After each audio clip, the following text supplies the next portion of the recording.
来自偏远山区的纳伟在北京奋斗了20多年，最终有了一份体面的事业，和兄弟江山一起跟随老板王睿智多年努力，最终升为行政总监。正值公司成立20周年，喜讯传来，一轮融资商谈后，所有合伙人将获得期权协议，这意味着纳伟即将身价100倍。将成为千万富翁，对中年的纳伟而言简直是天降之喜。开始考虑把那辆破帕萨特换成新款宝马，作为自己20年奋斗的奖赏。虽然公司获得了融资，还有其他棘手的问题。一位投资人提出要求，需要优化公司架构，按常规就是降低成本和优化人员。因此，高层开会讨论决定，由纳伟所在部门裁员，纳伟的核心团队和一起打拼15年的副手周辉成为首批裁员名单。对纳伟来说，这是难以接受的。会议上据理力争，双方争执激烈，但因周辉半年迟到50次，以及中年失去竞争力为由，最终被人力资源总监秦风抓住把柄。在这种情况下，纳伟只能采取断臂求生，忍痛开除亲信。尽管这对他来说难以接受，但这是无法改变的现实。当他把这事告诉周辉时，没想到却被周辉痛斥和怒骂。而此时的纳伟面对好友的痛诉和质疑，却无法开口解释，只选择了沉默。这沉默却让对方怒火中烧，最终在情急之下，周辉那一拳不止打掉了纳伟，也打掉了整个公司的威严和声誉，更打碎了他们15年的感情。然而所有的痛苦和心中的难言之隐都需要他一个人承受和消化。好友周峰的离开对纳伟来说是巨大的打击，周辉临走前的那番话也深深烙印在他的心里。或许真有一天自己被抛弃后，又该如何选择？酒桌上的逢场作戏已成常事，对伟来说这早就习以为常了，常喝到吐是家常便饭，对他们来说也是如此。当他忍着最后一口气送领导离开后，才偷偷的吐了起来。对一个中年男人来说，别无选择，只能迫不得已。但伟不知道的是，周辉的离开就像是悬在头顶的利剑，总有一天会突然落下。然而在次日的公司会议上，王睿智作为老大，将商议并确定期权分配方案。一旦定下来，所有人的身价都将翻倍，却遭到了老板娘秦琳琳的强烈反对。老板娘的反对发出了一个信号，对伟和江山来说，他们并不在意，相信自己的老大不会亏待自己。但两人没想到的是，当年的吕雉却在梁宫藏起了飞鸟，巧妙运用在伟签署弃权协议后，他把这个好消息告诉了妻子沈凌。对这对夫妻来说，在北京生活了多年，虽不至于节衣缩食，但生活还是得精打细算。这笔意外之财对整个家庭来说是个巨大的喜讯。现在看来真是喜事连连。一是我们终于迎来了第2个宝宝，小儿子奈子轩出生了；二是女儿期中考试名列前茅，3是意外得到了一大笔钱。就在这种情况下，纳伟鼓起勇气想要换车。对一个男人来说，车不仅是门面，更关乎尊严。他没想到这个请求会遭到妻子沈凌的强烈反对。沈凌的反对让纳伟一时情绪低落，但对沈凌而言，他远低估了车对男人的吸引力。纳伟被新款宝马迷住了，甚至提不起劲来上班，整日只顾查看车辆配置，最后决定咬紧牙关，决定了先斩后奏，直接跑到车店把心仪的车开回家。不止这样，还专门在女儿学校前炫耀一圈，增面子。为了缓解妻子的担忧，让沈凌接受这个现实，还特意准备了精美的项链作为礼物。但事情总是出乎意料，沈凌还是知道了车是没商量就买回来的，本该是个好日子，却因为这件事，夫妻俩吵了一场不大不小的争吵。沈凌反对的态度让纳伟陷入了两难的境地。如果把车退了，就会变成2手车，直接损失7、8万。另一方面，妻子的反对也影响了他们夫妻的感情。就在这时，纳伟突然灵光一闪，想到了一个完美的理由，原来是为了庆祝小儿子纳子轩的周岁生日。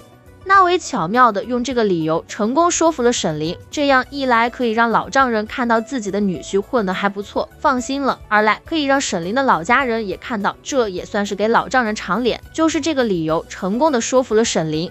总的来说，一个人有钱后，周围的人都变得友好。这辆车不仅提升了他的面子，也改变了他的身份，不经意间让这个卑微40多年的男人终于能挺直腰杆站立。不久之后，小儿子的满月宴按计划举行，期间经历了致辞、发言和敬酒，这是第一次让这位经常在酒桌上奉承他人的男人体验到被尊重的滋味。然而这种盛况如同虚幻的泡沫，一瞬间就消散了。所有这一切都始于纳伟接到的那通电话。接到老板娘电话后，他第一时间赶回北京，公司的高层随即集合。在这短短几天内，公司经历了重大变故。曾是公司支柱的老板王睿智，出于某种原因，突然选择了出家。对一般公司而言，老板出家或许不是大事，但面对即将轮融资和上市，这对投资者而言无疑是极大的不稳定因素。但现处于融资的关键阶段，怎能因小失大？所以即便在这种情况下，还是放下架子，好好劝说。没想到这样还是没什么效果。而外面的奈伟心里忐忑不安，必须知道王睿智的出家仪式与他有着直接的关联。他为王睿智找那所谓的佛门大师，哪会有现在这般尴尬局面？此刻的他就像是秦始皇旁的赵高。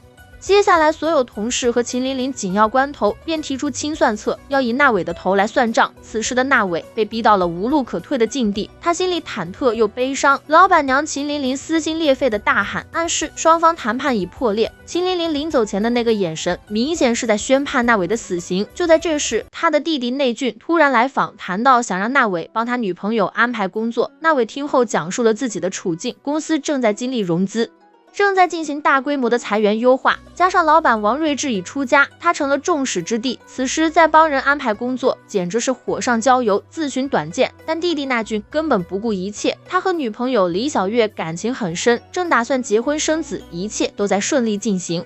没想到李小月一时冲动，让事情出现了转折，因此纳俊只好找哥哥纳伟帮忙。一方面是为了给李小月找份工作，让她能维持生活；另一方面希望借纳伟的指导，让自己的女朋友收心。但听到这些的纳伟却是一头雾水。原以为自己这个嫡亲在北京的工作还算稳定，怎么突然变成了无业游民？这时纳俊才把所有情况如实说出。原来纳俊在一家互联网公司工作，担任程序员，女友李小月则在一家公关公司做策划，两家公司的不停加班，让两人几乎变成了异地恋。这让粘人的李小月感到不满，不断抱怨女朋友不稳定的情绪，也让纳俊越发担心。他比谁都清楚女孩子的小心思，需要陪伴和关心，更需要安全感。两人之间的关系在忙碌的工作中变得越来越生疏。现在女友的抱怨却让他警醒。终于在所有工作都安排好后，他向主管提出了提前下班的请求。不知从何时起，这种不良风气在职场悄然兴起。我们曾经倡导劳动光荣，如今却变成资本家的洗脑工具。我们曾经讲究效率，现在连下班都成了奢侈。工人的辛劳永远比不上资本的贪婪。各种言论和态度已让人变得麻木和冷漠，变成了赚钱的机器。